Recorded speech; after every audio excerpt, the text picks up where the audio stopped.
بسم اللہ الرحمن الرحیم ایاک نعبد و ایاک نستعین۔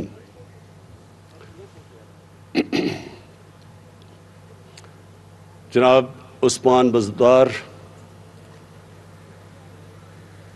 Federal ministers, provincial ministers, members of parliament, خواتین و حضرات، جب میں پہلی دفعہ 18 سال کی عمر میں برطانیہ گیا تو مجھے پہلی دفعہ ایک فلاحی ریاست کو دیکھنے کا موقع ملا۔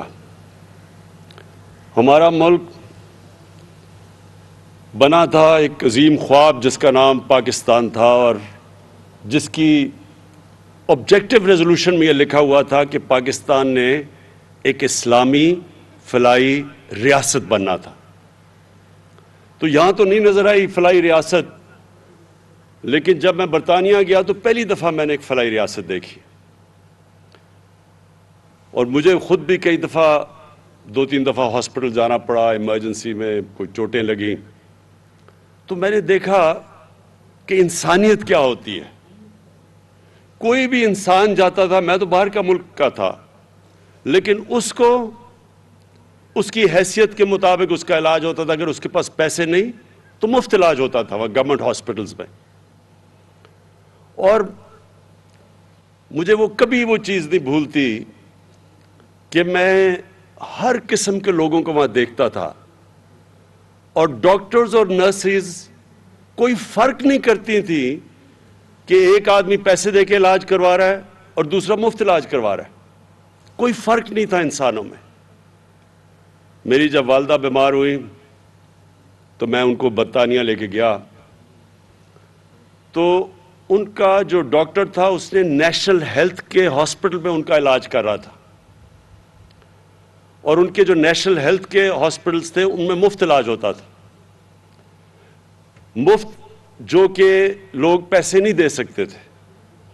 تو میں اپنی والدہ کے لیے پیسے دے کے علاج کروا رہا تھا، اور ان کے ساتھ والے بستر پہ ایک عورت تھی جس کا مفت علاج ہو رہا تھا۔ تو میں مسلسل دیکھا کہ ڈاکٹرز اور نرسز کوئی فرق نہیں کرتی تھی ان کے بیچ میں۔ تو یہ یاد رکھیں، میں اپنی قوم کو بار بار ایک چیز سمجھاتا ہوں کہ ہمارے نبی کو رحمت للعالمین کہتے تھے۔ اللہ نے قرآن میں ان کو رحمت للعالمین بنایا تھا، سب انسانوں کے لیے رحمت بن کے آئے تھے۔ اس کو اگر ایک قدم آگے لے جائیں تو جو بھی ان کی سنت پہ اور ان کے راستے پہ چلے گا، اللہ کی رحمت ان لوگوں کے اوپر آئے گی۔ تو میں نے تو اپنی آنکھوں سے دیکھا کہ وہ ملک جو ہمارے دین والے تو لوگ نہیں وہاں، لیکن میں نے اللہ کی برکت دیکھی ادھر۔ وہاں اس طرح کے حالات نہیں جو ہمارے ملک میں، کیونکہ وہ مدینہ کے ریاست کے زیادہ قریب ہے ہمارے سے۔ اسکینڈینیویا چلے جائیں، وہاں اور زیادہ قریب ہیں، برطانیہ سے بھی بہتر فلاحی ریاست ہے، لیکن آپ اپنی 50 سے اوپر مسلمان ملک ہیں، اور مجھے زیادہ تر موقع ملا ان مسلمان ممالک میں جانے کا، اور مجھے افسوس سے کہنا پڑتا ہے کہ شاید ہی وہاں کوئی فلاحی ریاست میں نے دیکھی ہے۔ تو مجھے اس کے ایک محمد عبدو، بہت بڑا مسلمانوں کا عظیم اسکالر تھا، عالم تھا، تو وہ آج سے کوئی 150-125 سال پہلے جب یورپ گیا تو اس نے مصر واپس آ کے کہا کہ یورپ میں مجھے مسلمان تو نہیں نظر آئے لیکن بڑا اسلام نظر آیا، اور مصر میں مسلمان تو بڑے ہیں لیکن اسلام بہت کم ہے۔ تو میں ہمیشہ سوچتا تھا کہ ہم کیسے، پاکستان میں اتنی بڑی ہماری آبادی ہے، ہم کدھر سے پیسہ لے کے آئیں گے اس ملک کو ایک فلاحی ریاست بنانے کے لیے؟ اور خاص طور پہ جو سب سے زیادہ پیسہ خرچ ہوتا ہے وہ وہ ہیلتھ پہ ہوتا ہے۔ اس سے تعلیم اور ہیلتھ پہ تقریباً ایک ہی برابر، لیکن ہیلتھ میں اور بھی زیادہ پیسہ خرچ ہو جائے، یعنی گورنمنٹ کے ہاسپٹل بناؤ، وہاں مفت علاج کرو، اور ساری آبادی کو کور کرو. تو میں سوچتا تھا کدھر سے پیسہ آئے گا, کیونکہ برطانیہ کا تو جو ہیلتھ بجٹ ہے, صرف ہیلتھ کے اوپر جو سالانہ بجٹ ہے, وہ پاکستان کے 22 کروڑ کے بجٹ سے کئی گنا زیادہ ہے. تو میں سوچتا تھا کدھر سے پیسہ آئے گا. تو جب ہماری حکومت پختونخوا میں آئی, ہم نے یہ ایکسپیریمنٹ کیا, اور میں پختونخوا کی حکومت کو خاص یہ خراج تحسین پیش کرتا ہوں کہ انہوں نے پہلی دفعہ ہیلتھ کارڈ نکالا, اور بڑا ڈر ڈر کے, کیونکہ پتہ نہیں تھا کہ کیا ہوگا, کیونکہ پاکستان میں تو اس طرح کا کوئی سوچا ہی نہیں کسی نے. تو ہیلتھ کارڈ تھا صرف غریبوں کے لیے. پختونخوا میں پہلے ہیلتھ انشورنس نکالی انہوں نے. تو جب وہ کامیاب ہوئی تو ہم نے پھر یہ بڑا قدم اٹھایا, اور یہ آپ کو میں یقین دلاتا ہوں, آپ دنیا میں کہیں بھی چلے جائیں, آپ کو یونیورسل ہیلتھ کوریج, یہ جو ہیلتھ کارڈ آپ کو دے رہا ہے, یہ امیر ترین ملکوں میں نہیں ملے گی. اگر ادھر انہوں نے ہیلتھ انشورنس لینی ہوتی ہے, اس کے پیسے دینے پڑتے ہیں, پریمیم دینا پڑتا ہے. یہاں تو ہم اپنے سارے پنجاب کے اور پختونخوا, انشاءاللہ گلگت بلتستان, آزاد کشمیر جدھر ہماری گورنمنٹس ہیں, اور جو کولیشن گورنمنٹ بلوچستان میں بھی ہے, وہاں ہم سارے خاندانوں کو ہیلتھ کوریج دے رہے ہیں.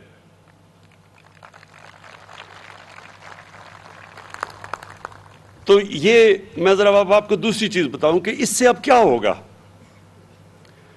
ابھی ہمارا مسئلہ کیا ہے پاکستان میں؟ پہلے تو ہمارے پاس اتنا پیسہ ہی نہیں کہ اتنے زیادہ ہاسپٹل بنائیں جو ساری عوام تک ہم پہنچ سکیں. ہماری آبادی اتنی تیزی سے بڑھی ہے کہ وہ جتنی ہماری آبادی ہے اس کے لیے اگر ہم پورے ہاسپٹلز بھی بنا دیں, اور پھر جو پیسہ ہاسپٹلز کو چلانا, وہ ہم کر ہی نہیں سکتے پورا. ہمارے پاس کبھی بھی اتنا پیسہ نہیں آئے گا کہ ہم ہاسپٹلز بھی بنائیں, ہم پھر وہاں دوائیں بھی دیں, ڈاکٹرز کی بھی فیس دیں, نرسز بھی دیں, جو پیرامیڈیکل سٹاف ہے اس کے لیے بھی تنخواہیں دیں. ہمارے پاس پیسہ اتنا آ ہی نہیں سکتا. اگلے 5 سال میں تو نہیں آ سکتا, اس کے بعد انشاءاللہ آ بھی سکتا ہے, جو پاکستان میں اللہ نے نعمتیں بخشی ہیں. تو تب میں نے یہ جو ہیلتھ کارڈ ہے, اب یہ ایک کئی چیزیں اللہ کی طرف سے انسان جب کوشش کر رہا ہوتا ہے تو اس کے اوپر سے مدد آتی ہے. تو اس سے اب کیا ہوگا؟ جو مسئلہ سب سے بڑا اس وقت ہمارے اکثریت عوام کو ہے کہ دیہاتوں کے اندر, چھوٹے شہروں میں, وہاں ہمارے جو ڈسٹرکٹ ہاسپٹلز ہیں, میں نے اتنی دفعہ دیکھا وہاں ڈاکٹرز ہی نہیں ہوتے. وہ بیچارے وہاں سے دور سے لوگ سارے ڈویژن ہیڈ کوارٹرز کے ہاسپٹل میں آتے ہیں, اور وہاں اتنی زیادہ لوگ آ جاتے ہیں کہ وہاں ایک ایک بستر پہ 3 لوگوں کو سلانا پڑتا ہے. بچے آپ دیکھیں, چھوٹے بچوں کو وہاں 3 بچے ایک بستر پہ ہیں, اور کئی دفعہ انفیکشنز ہوئی ہوتی ہے اور وہ ایک ہی بستر پہ, کیونکہ جگہ ہی نہیں ہے ہسپتالوں میں. تو تھوڑے سے ہاسپٹل میں زیادہ تر لوگ پہنچ جاتے ہیں, اور جو پیسہ خرچ کر رہی ہے حکومت ڈسٹرکٹ ہاسپٹلز میں, وہ خالی پڑے ہوتے ہیں کیونکہ وہاں ڈاکٹرز ہی نہیں جاتے ہیں. تو یہ جو اب ہیلتھ کارڈ ہے, یہ کیا کرے گا؟ اب چھوٹے سے چھوٹے بھی شہر کے اندر پرائیویٹ سیکٹر جائے گا ہاسپٹل بنانے, جو پہلے نہیں جاتا تھا. پرائیویٹ سیکٹر صرف بڑے شہروں میں ہاسپٹل بناتے ہیں, کیونکہ وہ سمجھتے ہیں چھوٹے شہروں میں پیسے ہی نہیں لوگوں کے پاس. اب یہ جو ہیلتھ کارڈ آئے گا, یہ پہلی دفعہ چھوٹے شہروں میں, قصبوں میں, بلکہ گاؤں میں بھی پرائیویٹ سیکٹر جائے گا ہاسپٹل بنانے, کیونکہ اب لوگوں کے پاس پیسے ہوں گے اپنا علاج کروانے کے لیے ہیلتھ کارڈ کے ذریعے. تو انشاءاللہ یہ ایک سارے پاکستان میں خود ہی ہیلتھ کوریج پہنچ جائے گی. دوسرا, ان سرکاری ہاسپٹلز میں جدھر ڈاکٹرز نہیں جا رہے, جدھر کام نہیں ہو رہا, ظاہر ہے مریض تو وہاں نہیں جائیں گے, مریض ادھر جائیں گے جس پرائیویٹ ہاسپٹل میں جدھر ان کو علاج مل رہا ہے. تو اب یہ گورنمنٹ ہاسپٹلز میں پریشر پڑ جائے گا. جب دیکھیں گے, گورنمنٹ دیکھے گی کہ ہاسپٹل میں کوئی آ ہی نہیں رہا, تو وہ پوچھے گی کہ کیوں نہیں آ رہا جناب. وہ ڈاکٹرز کی پوچھ گاچھ ہوگی جو اب تک نہیں ہوتی. اور یہ آپ دیکھنا کہ ساری پاکستان کے ہیلتھ سسٹم میں انشاءاللہ ایک انقلاب آئے گا, اور آپ کی دیکھتے دیکھتے انشاءاللہ آئے گا. میری آج بات یاد رکھنا. اب دوسری چیز, یہ ہم کب کر رہے ہیں سارے پنجاب میں, اور یہ سن لیں پھر سے, کبھی اس ملک کی تاریخ میں کبھی اتنا پیسہ عوام کے اوپر کسی نے خرچ کیا ہی نہیں ہے. 400 ارب روپیہ پنجاب خرچ کر رہی ہے ہیلتھ کارڈ پہ. یہ کوئی سوچ بھی نہیں سکتا پاکستان میں پہلے کہ کوئی اتنا پیسہ خرچ کرے گا. خاص طور پہ وہ لوگ جن کو کھانسی بھی ہوتی تھی تو وہ سارا ٹبر باہر علاج کروانے جاتا تھا ملک سے باہر. ان کو کیا پتا کہ لوگوں کے اوپر کس طرح مشکلات ہے, خاندان کے اوپر کیا گزرتی ہے, کیا گزرتی ہوگی. کیونکہ میں نے تو یہ شوکت خانم اسی لیے بلایا تھا کہ جب میری والدہ کو جب ان کی تکلیف دیکھی تو ہم سارے خاندان پہ کیا گزر رہی تھی, ہمارے بہن بھائیوں پہ. تو کسی سوچیں غریب گھر میں جدھر ان کے پاس پیسہ نہیں ہے علاج کا, وہاں اپنے بچوں کا کسی نے علاج کروانا ہو تو ماں باپ پہ کیا گزرتی ہوگی, بچوں پہ کیا گزرتی ہوگی جب ماں باپ بیمار ہوں. تو یہ سب سے بڑا ایک چینج ہے اور میں سمجھتا ہوں کہ یہ ہمارا وہ راستہ ہے فلاحی ریاست کی طرف. لیکن ہم یہ کب کیا؟ جب پاکستان کے اوپر اور دنیا کے اوپر سب سے بڑا کرائسس, کبھی اتنا بڑا بحران 100 سال میں دنیا میں نہیں آیا جو پینڈیمک کووڈ-19 کی وجہ سے آیا. ساری دنیا کے اندر مہنگائی کی لہر آئی, معیشت سب کی نیچے چلی گئی لاک ڈاؤنز کی وجہ سے. اس دور کے اندر ہم یہ کام کر رہے ہیں کہ جب ایک دنیا کے اندر مشکل وقت آیا ہوا ہے. اور میں یہ بھی آج کہنا چاہتا ہوں اور اپنی گورنمنٹ کو, اپنی ٹیموں کو مبارک دینا چاہتا ہوں کہ جو ابھی خسرو بختیار نے بات کی کہ اکانومسٹ میگزین جو دنیا کی اکانومیز کا جائزہ لیتی ہے, جو ایک کریڈیبل بلو چپ میگزین سمجھی جاتی ہے اکانومیز کے اوپر, دنیا کی معیشت کے اوپر جو ان کے اوپر تبصرے کرتی ہے, اس کے مطابق پچھلے 3 سال میں کرونا کووڈ کے دوران پاکستان وہ ملک تھا جو ٹاپ 3 پوزیشنز میں 3 سال مسلسل, ساری دنیا میں وہ ملک جو اوپر کی 3 پوزیشنز میں آیا ہے.